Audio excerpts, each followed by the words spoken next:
नमस्कार, मैं हूं आपके साथ पलक शर्मा। आइए नजर डालते हैं फटाफट खबरों की ओर। पश्चिम बंगाल के मुर्शिदाबाद जिले में बुधवार को रामनवमी शोभा यात्रा के दौरान झड़प होने की घटनाओं पर सियासत गर्मा गई है। इन घटनाओं पर भाजपा लगातार मौजूदा टीएमसी सरकार को घेर रही है। उसने आरोप लगाया कि पुलिस ने बदमाशों का साथ दिया। वहीं विपक्ष के नेता शुवेंदु अधिकारी ने राज्यपाल को चिट्ठी लिखकर एनआईए जांच की मांग की है।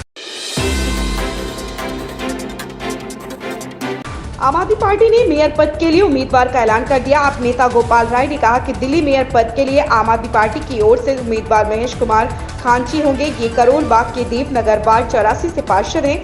लंबे समय से पार्टी के लिए काम करते रहे।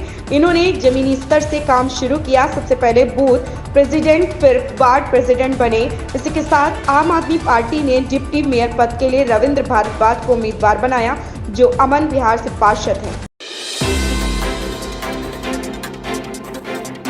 लोकसभा चुनाव के पहले चरण के मतदान का चुनाव प्रचार थम गया। सभी पार्टियों ने पहले चरण के चुनाव के जी जान लगाकर चुनाव प्रचार किया। मतदान के एक दिन पहले कांग्रेस नेता राहुल गांधी ने पार्टी कार्यकर्ताओं को वीडियो संदेश भेजा, जिसमें उन्होंने यह भी कहा कि यह चुनाव लोकतंत्र को बचाने की लड़ाई है, इसलिए आप सभी पर बड़ी जिम्मेदारी है। आम आदमी पार्टी के राज्यसभा सांसद संजय सिंह ने गुरुवार को एक बार फिर भाजपा पर हमला बोला। उन्होंने कहा कि भाजपा वाले बाबा साहब का लिखा हुआ संविधान नहीं बल्कि आरएसएस का लिखा हुआ संविधान मानते हैं।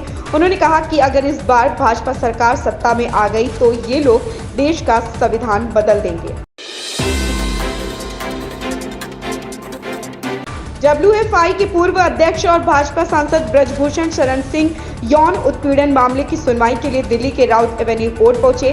ब्रज शरण सिंह ने यौन उत्पीड़न मामले में आगे की जांच की मांग करते हुए एक आवेदन दायर किया। राउत एवेन्यू कोर्ट ने ब्रजभूषण शरण सिंह की अर्जी पर 26 अप्रैल के लिए फैसला सुरक्षित रख लिया है। प्रवर्तन निदेशालय ईडी ने अभिनेता शिल्पा शेट्टी के पति और व्यवसायी राज कुंद्रा के खिलाफ मनी लॉन्ड्रिंग के मामले पर एक्शन लिया। ईडी ने सोशल मीडिया पर एक्स पर पोस्ट कर बताया कि पीएमएलए 2002 के प्रावधानों के तहत रिपु सुदन कुंद्रा उर्फ राज कुंद्रा से संबंधित 97.79 करोड़ की अचल और चल संपत्तियों को अस्थायी रूप से जब्त कर लिया गया है।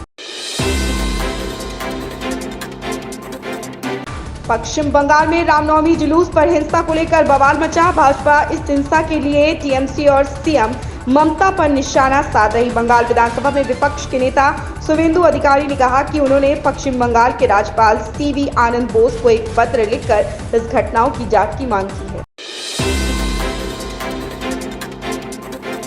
रक्षा मंत्री राजनाथ सिंह ने केरल में कहा कि राहुल गांधी पिछली बार अमेठी से चुनाव हार गए थे, इसलिए इस बार उनमें वहां से चुनाव लड़ने की हिम्मत नहीं है। उन्होंने तंज कसते हुए कहा कि राहुल गांधी उत्तर प्रदेश से केरल पलायन कर गए हैं। उन्होंने कहा कि बीजेपी 5 साल में गगनयान लॉन्च करने जा रही, लेकिन कांग्रेस पार्टी के किसी युवा नेता की लॉन्चिंग पिछले 20 साल में नहीं हुई।